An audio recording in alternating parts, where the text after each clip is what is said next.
when I get on social media nowadays, I'm starting to see so many people are getting laid off, and we're not getting the real true numbers out there, but people are definitely hurting, and they're coming out and letting us know their stories. And we got to thank them on one hand for sharing their stories, but we got to feel for them. It's not an easy economy to be in, and companies are cutting a lot of jobs. So for those who have them, and you really got to be thankful for it and do everything onto it. No one really knows what this economy will look like. Just look at some of these things that are being said out there and see what they have to say.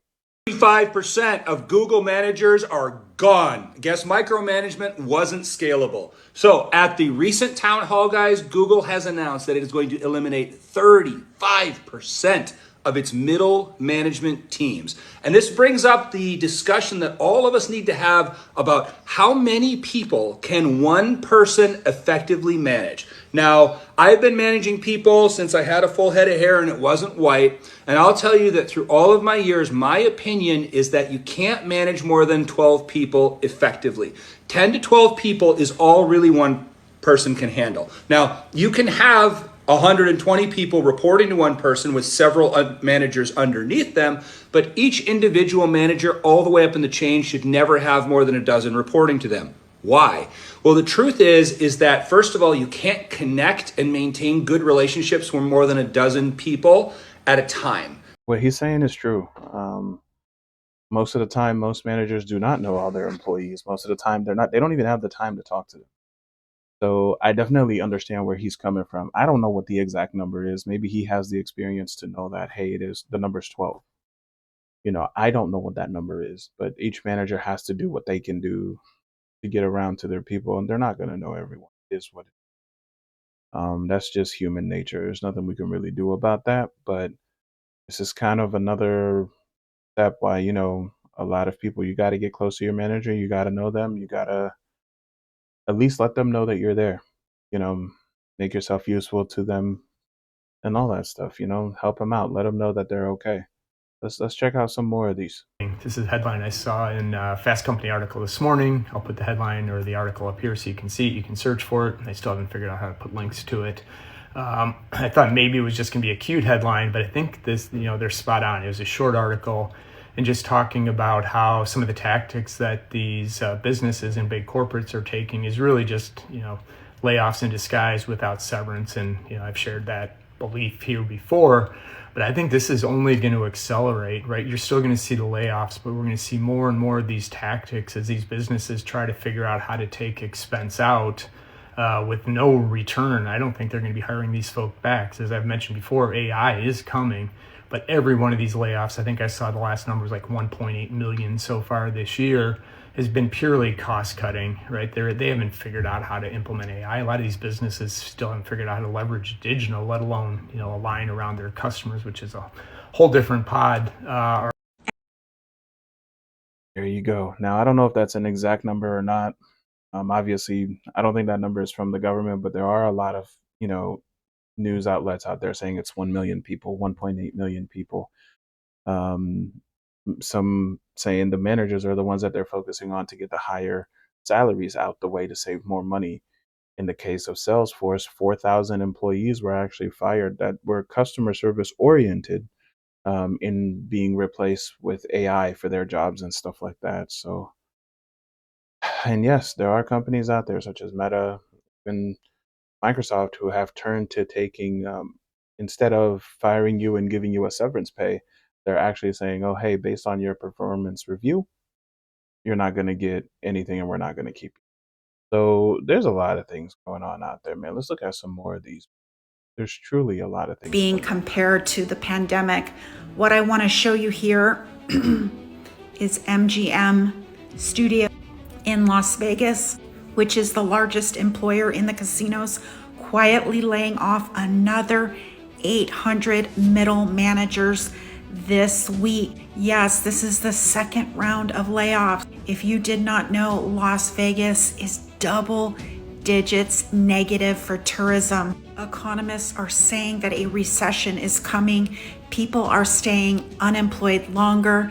Unemployment is rising. Inflation is up. And by the way, unemployment checks are not keeping up with inflation. There's certainly nothing to keep you going long. It's layoff time, ladies and gentlemen. This is all self-inflicted, all 100% self-inflicted, and it is due to really bad economic policy. He has gone bankrupt 6 times. Is this going to be number 7? Will we ever recover from this?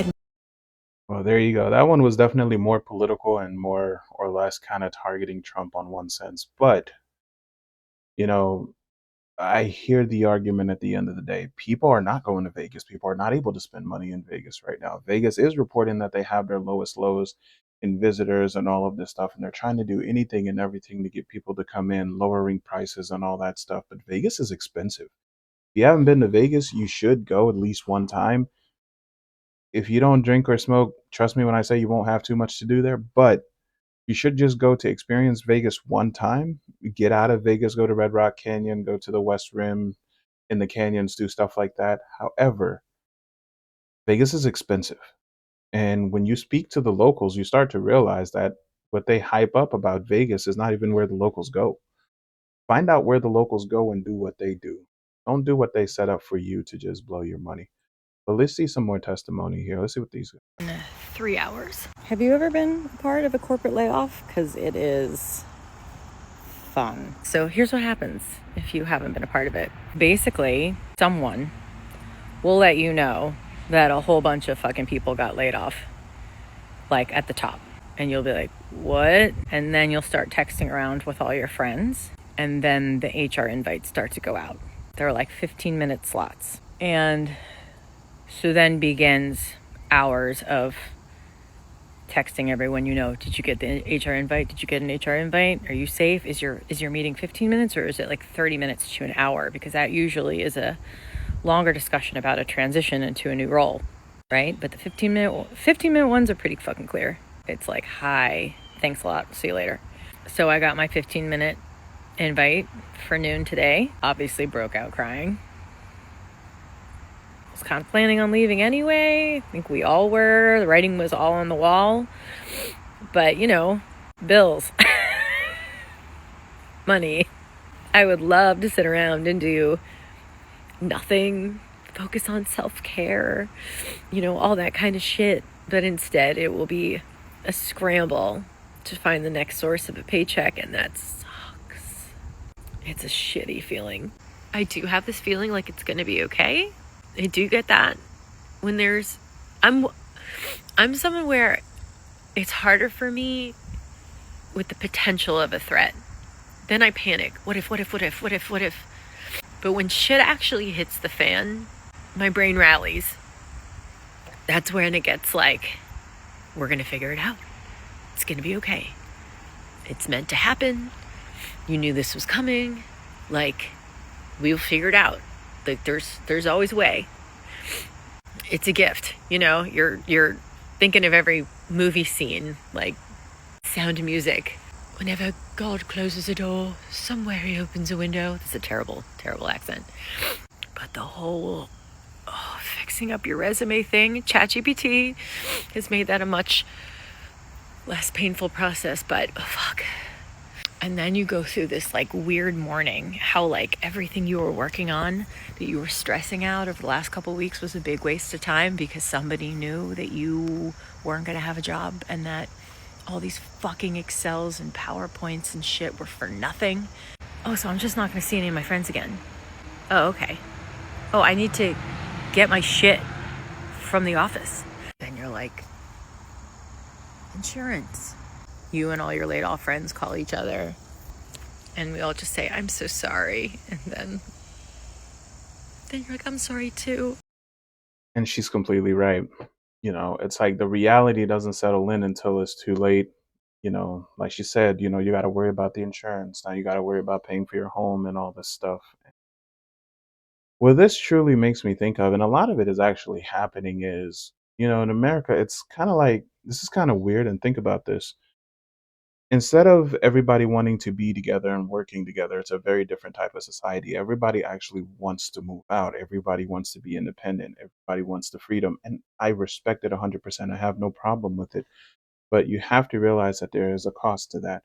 It's like they told you this is what you have to do. You got to grow up. Once you go to college, move out, get a house, all these things, and you look at different societies around the world, you realize a lot of them live in generational homes. You might have grandma, your parents, and then, your generation all in the same house and stuff like that. And that happens in the US, but it's usually with foreigners that actually happens who have those, you know, what's the word? Who have those morals to have that. So basically, it's not for everyone. Everyone will not agree to that. Everyone will not do that. And that's very fair. But think about what they're doing. They're ripping you away from the community. And then once you go out, you have your home, you get married and all this stuff, you have kids. Now, instead of having generational family at home who can actually help care for the child while you work, well, no, now you need a nanny. Now you need a daycare. So once again, they ripped you away from the community and then sold it back to you because now you need those things, all in the name of being independent. And there are other things also. What about those who don't have time to cook? People who are extremely successful, they work a lot. They don't have time to cook. So they go out and eat, or they have a personal chef. Once again. Oh, and by the way, if they don't have time to cook, they can't clean their house. Now you got to pay a cleaner to come over. And, once again, these are all things that you would have had in the community, but now it's being sold back to you after you were ripped out of it because they told you exactly how to live your life. But listen, it's just part of it. And sometimes we look at countries who live like this and we're like, oh, they don't have a choice, they're poor and all this stuff. But when in reality, a lot of people here actually do wish they had that type of structure. So let's see what else these guys have to say. Time before one of the big corporates tried to figure out how they could lay off a bunch of people, mass layoffs without severance. And it appears Meta's going to be the one that tests this. They announced layoffs of up to 5% of their workforce. I think that's close to 4,000 employees. And they're using performance reviews in order to decide who they're letting go. Now, there's mixed signals. So if you're in Meta and you've got one of these severance packages, let me know. But I heard it's going to be minimal compared to what a traditional layoff package is. So there it is. I know I mentioned Facebook earlier under Meta. So there you go, right there. There's someone talking about it. Let's see what else we got. But these guys are really going after performance severance packages. I wish I had good news for everybody, but this is very, very serious. And we cannot trust the Trump administration's reports or data. Sorry, Caroline.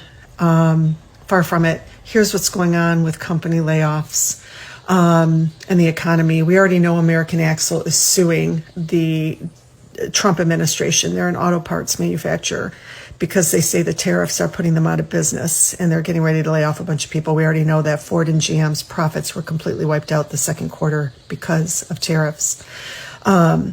P&G will be cutting 7,000 white-collar jobs.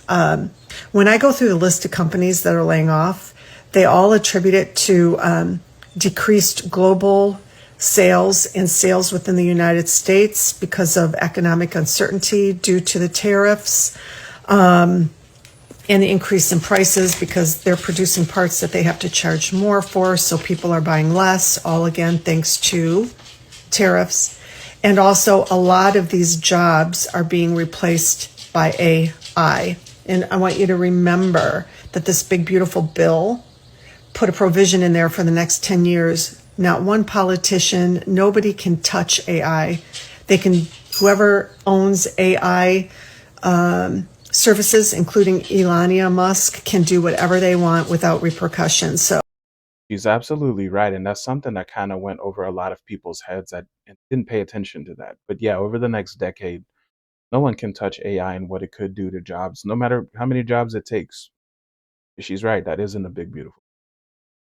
Microsoft layoffs go harder, termination effective immediately with no severance pay. This is insane. So Microsoft has initiated a wave of performance-based job cuts with affected employees losing their jobs effective immediately and receiving no severance packages according to termination letters sent to staff. The termination letters obtained by Business Insider state that the employees are being let go because their job performance has not met minimum performance standards and expectations. Impacted workers face immediate removal of access to Microsoft systems, accounts, accounts and buildings. Now, in a particularly strict measure, the company is discontinuing healthcare, prescription, and dental benefits for employees on their final days of work. That's terrible. 3 terminated employees confirmed that they would not receive severance payments, underscoring the company's more stringent approach to performance management. Microsoft went on to say, "You are all relieved of job duties effective immediately."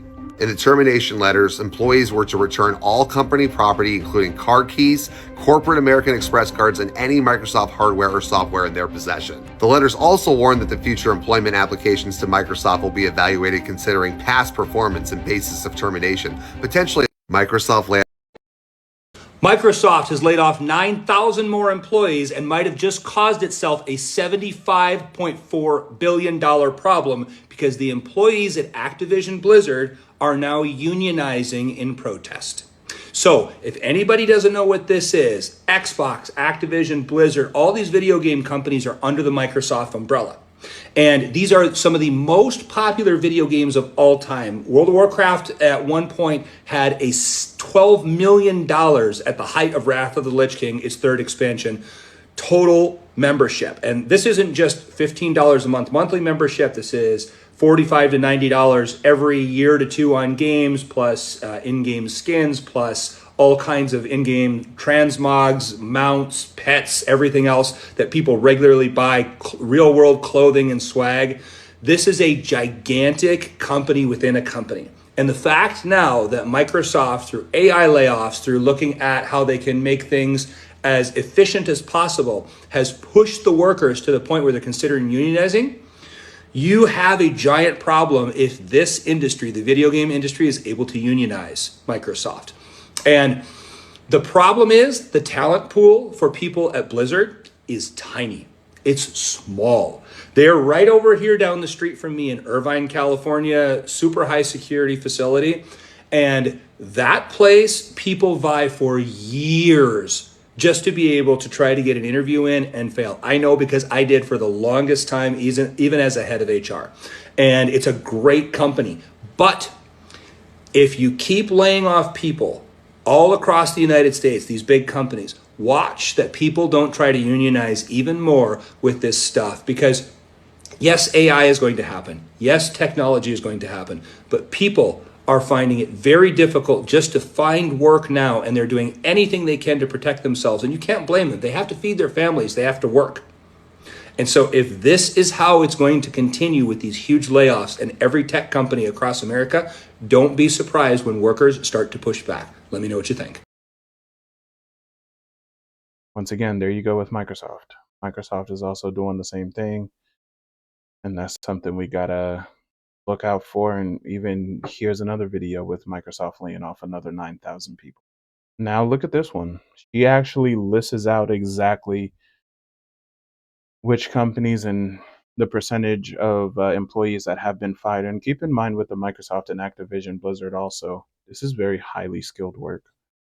You know, these guys are very specified in their field, and making games is not the funnest or easiest thing to do in the world. They can branch off to other things, but when the tech sector is getting rid of those jobs, it makes it only tougher.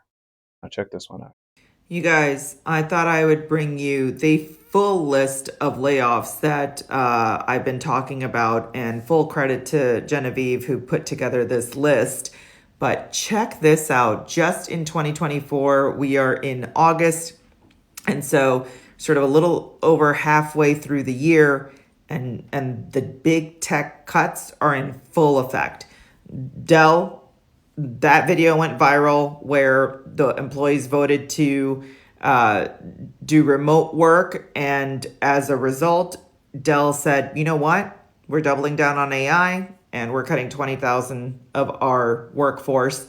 And so for those that voted for not returning to office, and this ended up being sort of the result where they were the first on the chopping block. But you have Dell, you have Intel, which I spoke about. They recently cut 15%. Intuit cut earlier this year. PayPal, Unity Software, Twitch, Bumble. Cisco just cut yesterday 4,000 people. DocuSign, Riot, Peloton, Tesla, Discord, UKG. I covered UKG at length earlier this year, and Wayfair, Duolingo. And I am just reading hot off the press, Paramount just laid off a good 15% of its workforce. And that they told staffers that, the industry continues to evolve. So basically, media and tech is going through it right now. So that is the layoff game. But like I said, it's not just sort of the individual contributors, the middle management. You're going to see a lot of changes at the top of the house as well. I just reported that Starbucks CEO was out after just 1 year in his seat. So aside from, cutting a lot of staff, I think everybody has been in my comments like, hey, CEOs are taking advantage of the situation, which they are, given the economic pressures and financial pressures, that they're cutting a lot of staff and going for operational efficiency. But you will also see some big CEOs on the chopping block as well. And I'm going to bring that news to you. So this is your elite recruiter doing. So I have news that I don't want to share with you, but I have to. Okay, I'm prepared. And this is why I was telling you yesterday all the things that I said, which 100% are true. I am so proud of you and the work that you've done. As part of a company-wide restructure, we have to eliminate certain roles, and unfortunately, your role has been affected. I really, really enjoyed working with you. And like I've said 100 million times, I feel like a proud mom, like seeing you blossom and turn into this wonderful, wonderful teammate has been nothing short of a true pleasure. I don't ever look at things like this as like it's happening to me. It's more so happening for me. Yeah. So again, I'm sorry. I know you're an optimistic person, so it sucks. I'm sorry. It's all a part of the process. Good to me. I've learned so much. Obviously, like I'm sad to like part ways with the people that I met here, but I don't necessarily have to part ways. I can still talk to them. This might just be that final step that God's like, okay, if you're gonna go all in, you need to go all in. Thank you. I really do appreciate you. Thank you. All right. Talk to you later. Bye. Bye. Exactly. And see, that's the issue. And then, of course, you have the news that talk about Trump. And then, real testimony from actually a woman who's literally being fired. I'm going to let these two play through, but she's literally being fired and she's showing such positive response to this. And she knows that this could be a big future opportunity for her. And you could listen to the manager in this one, man. She knows the manager doesn't really want to get rid of her. And it's actually quite amazing. I got to give respect to the manager for what they did in that situation because, in all honesty, that manager could have just been like what most HRs, what people are saying that most HRs are treating them like. But not what she did, man. She really actually showed some compassion through, you know, heartfelt loss for losing that type of employee. So let's see what else they have to say. He vowed to impose a 200%. I thought nursing in America had the greatest job security. Turns out I was wrong. A new hire who was training with us today actually told me she was laid off from Providence, along with multiple other nurses and a couple pharmacists back in July. And what's wild to me is this is not the first story of layoffs I've heard happening in healthcare. It seems to be happening all over the country. And I'm really curious to know, why is this happening? Now, the medical sector, out of every sector that people are losing jobs in, medical, nurses, this one really gets to me quite a lot. I'm not a nurse or anything like that, but I do work a 9 to 5. But this one gets to me. Nurses, usually there's always a shortage of nurses, but that's what we've always heard. Now they're firing nurses. How does this one make sense? And if there are any of you who are in the nursing field, I've seen some say certain type of nurses are getting paid way too much, and that could be the problem in the industry. But please let me know. Like, I want to know, why are they firing nurses? Why are they letting them go? I thought there was a shortage. Please educate me on this.